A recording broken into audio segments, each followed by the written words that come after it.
T Squad. It's your girl Keisha, and I'm here with this week's All Tea All Shade Love and Hip Hop Atlanta Season 6, Ep.7 review. So I have some behind the scenes tea for you all. The cast just took a cast trip to, I believe, Montego Bay. The whole entire cast was there. I told you all from last season of Love and Hip Hop New York that was something Mona was going to start doing, like the Real Housewives does, where the whole entire cast goes on a cast trip, and that that'll be something that the franchises will all be doing. So be expecting the whole entire cast to go on a cast trip somewhere like Montego Bay, Jamaica, something like that. Everyone was there. They had like a little white party or some shit. I have photos, but I don't feel like getting up and showing them to you all. But let's get into tonight's episode. So we start off this episode with Carly going to the glam shop to see Sierra. Sierra has fired Moriah and kicked Shooter out the house. Sierra tells Carly what happened. She says that she feels betrayed by both of them and is trying to keep a straight face for the kids. She says she's going to meet with Moriah to talk. Carly's makeup, by the way, was very casket ready. I was not feeling her makeup. She looked like Michael Jackson, especially with that ow hairstyle she had. So Walker takes Charlie skating and he's busting his ass. It was really cute to see them together. He looks at Charlie like his daughter. And he just kept on talking about how much he loves her. And I'm like, well, if you love her, you have to understand that when you disrespect her mother, you're also disrespecting her. And you have to realize when you do wrong to her mother, that affects her as a child. So he really needs to take that into perspective when he out here slinging his dick all over the United States. So he apologizes to her for hurting her and Tommie. He asks what he should buy her, and Charlie says nothing. She has everything. And I'm like, I'm so tired of niggas thinking that they can solve shit by buying a bitch a Birkin bag or taking them to motherfucking Hawaii or some shit. The hurt still gonna beat her when she fucking come back, nigga. So Tommie is starting her own wine company, although she has a drinking problem. I'm like, red flag, red alert, like that is a dumb decision. So she's telling this white man, you gotta feel like that nigga. You gotta feel like that nigga. This is a new life. This new Tommie shit. And this man sitting there looking like, what in the motherfucking ghetto hell am I doing here with this ghetto ass bitch? Like, this check is not big enough. I was like, this girl is so cringe worthy at times. So KK arrives with her dead dog around her neck. KK tells her that starting a wine business isn't a good idea, and that she should go get professional help. Tommie starts crying. So I don't have a job. I have nothing. I don't drink every day. I drink to soothe a lot of the outside noise. I drink wine, my nigga. And KK like, ain't wine alcohol, girl? If you gotta drink every day to clear the outside noise, bitch, that's a motherfucking problem, bitch. And if you're not working and you're not doing nothing with yourself, I don't think starting a wine company is the best decision. But okay. Tommie says, I'm having a wine tasting because she like, fuck what you talking about. I want to invite my mom, but we ain't talking, and KK encourages her to call her mom. So Walker meets with Deb. He tells her that Tommie is stubborn because she won't let him back. And Deb says, you are a repeat offender, nigga. Like, what you expect? Like, you mad because she decided to love herself more than she loved your black ass. Okay. So she tells him he needs to grow up, which the fuck he does. He says he's going to get his family back and that she does not have to worry. Stevie leaves court knowing that things with him and Joseline have gone from bad to worse. When she hit him up with the paternity test, he filed papers requesting full custody of their unborn child and for Joseline to take a drug test. He admits that he went too far, you think. Joseline says that she don't know how a man who is in and out of rehab owes $1 million in back child support on probation because he can't stay clean is asking for custody of a kid he just took a DNA test for. And I was like, well, Joseline, you better speak a word and shame the devil because you actually made sense for once in your life. Josh says she no longer wants to co-parent with him and is taking her baby to Miami. Joseline, stop it with the childish bullshit. Just stop it. Every time you get mad, you want to do something spiteful to hurt somebody because they hurt you. Grow the fuck up, man.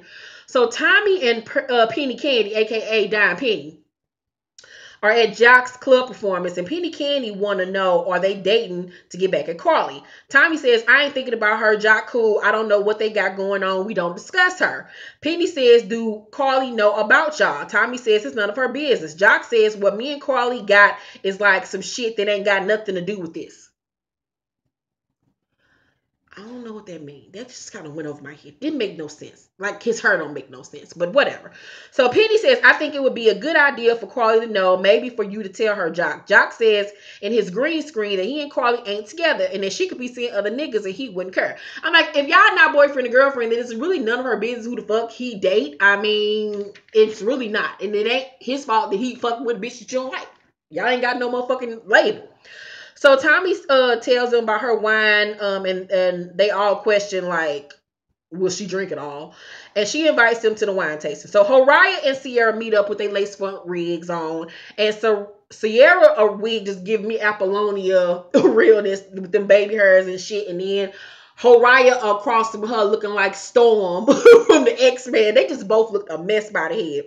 And so Sierra opens up the conversation by saying, this ain't no boyfriend, girlfriend thing. I'm married. Do you know what that means? Moriah says, I know what that means, but he doesn't. Moriah then says that he came on to me. She tells her that the night they fucked, that she took Shooter home from the book signing, and Shooter was groping all on her on the way home, and she was lit too, so they fucked at that girl house. Now, if you tell me you fucked at my house, and for us to continue on this conversation like you just didn't say that, it's just beyond me. Like, you can tell this shit is fake. So Sierra says, you lying like hell. You got a body of a 13-year-old boy. I'm like, well, maybe your nigga like 13-year-old boys, bitch. Have you ever thought about that? I mean, pussy ain't got no face. I need for you hoes to stop thinking that just because a bitch is ugly or she ain't got a body like you, that nigga ain't gonna fuck. Niggas don't be carrying a bitch's 300 motherfucking pounds. If his dick is hard and her pussy is wet, he gon' fuck. So, Moriah said, you can say what you want to say, because at this point, I take you as a joke. I came here to be nice to you, but I don't even care about sparing you right now.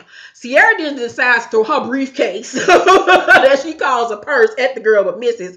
And then Moriah jump up, Sierra jump up, security jumps in, and Moriah steady talking shit, saying, you don't want to pay me, your nigga gonna pay me, and she laughing and shit. It was just so fake, and I was just like, okay, I'm over this. So Tommie talks to Charlie about how a man is supposed to treat you. Charlie tells her that Waka misses her and wants to take her out. She says she trusts Waka, so she should trust him too, and begs her to go out on a date with him. Stevie and Joseline get the DNA test back, results back. Joseline's brother Kermit is there with her. He's cute. Stevie's happy about the results and wants to talk to Joseline so he can be there when the baby is born. She wants to hurt him by not letting him see the baby. And I'm like, once again, grow the fuck up, Joseline. So Penny, Candy, Scrappy, Tammy, Rashida, Mimi, Jock all go to Tommie's wine tasting. Everyone is shocked to see Rashida there because of everything that's going on with her and Kirk. KK shows up. Scrap calls and congratulates Tommie on, her little wine thing from jail. I heard that he's supposed to be getting out of jail soon too, so be expecting him to be back. So lovely Mimi arrives, and everybody looking at her like, who is this ghetto Asian bitch? Because she just looked like Rainbow Bright. And I was like, bitch, where are you going, My Little Pony? So Tommie gets emotional after Mimi congratulates her. Lovely Mimi says, hi to Penny Candy, and says, I haven't seen you since Joseline video shoot. Tommie is like, since Joseline video shoot, she's shocked by this news. Glad she heard Dime Penny and Joseline didn't get along. So Penny Candy says, I think Joseline has turned over a new leaf.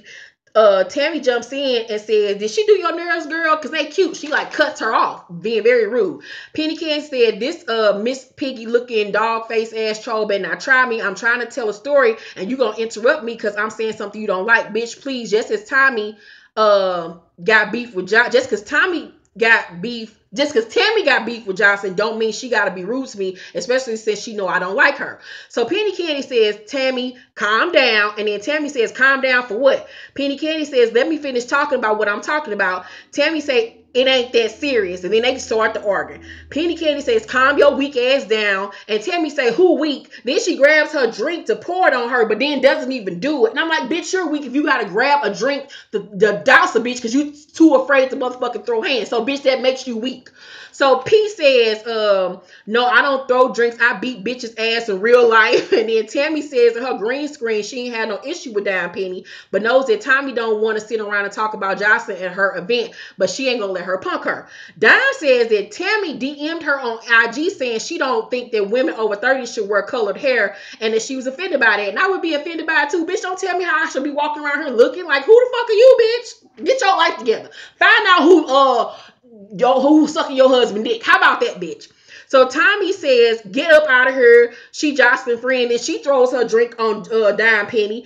Dime Penny tried to fight her, but security jumps in. I'm like, what the fuck is going on? Tommie says, nobody's going to come to my event defend the bitch I'm on bail for. I'm like, when did she try to defend her? She was just telling y'all how they got back cool.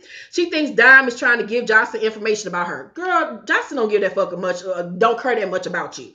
So once Dime leaves, Tommie calls Dime an indecisive ass bitch after all the shit she's talked about Joseline, which is true because she did dog Joseline. Mimi, lovely Mimi said, I had no idea all that would happen. I was at Joseline video shoot and a girl named Melissa talked it out between Dime and Joseline. And Mimi says Melissa did what? Mimi says Melissa likes to straddle the fence and she knows what Joseline has done. Then Sally's Tommie's mom comes in saying, hey everybody, and she like she drunk too with her drunk pussy. And I give tonight's episode an A. Let me know what y'all think about tonight's episode down below. Tommie was doing the most.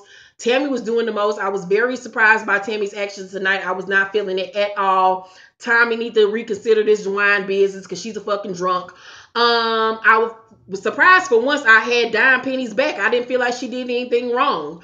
Let me know what y'all thought about tonight's episode down below in the comment section. Make sure to like this video and thumbs up. And if you have not subscribed to my channel, please do, and turn on that notification bell button so you know when my videos drop. Love you guys, and be on the lookout for my Basketball Wives Season 6 Episode 1 review. Love you.